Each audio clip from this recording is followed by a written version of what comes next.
hiriarentzat ekitaldi ederra izan zitekeena, etsiben sensazioa utzi du zenbait esparruetan.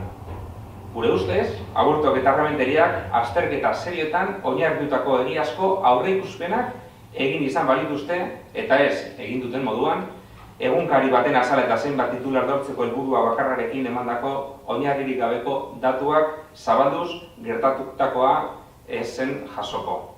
Azken egunotan Bilbora bisitari asko hurbildu da, baina zenbakia aurreikuspenetik urrun geratu da.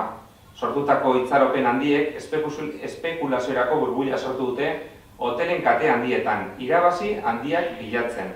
Erosalmen txikia dutenen etorrera bertan bera utzi dute. Gutxi batzuk dirutza irabazi dute, baina askorik kalte egin die. Eta guzti hau, ekitaldi hau bultzatzeko ardura politikoa dutenek, Juan Mari Aburto eta Noa Errebenteria jaunak, euren interesak eta euren marketina errealitateari lehenetsi diotelako.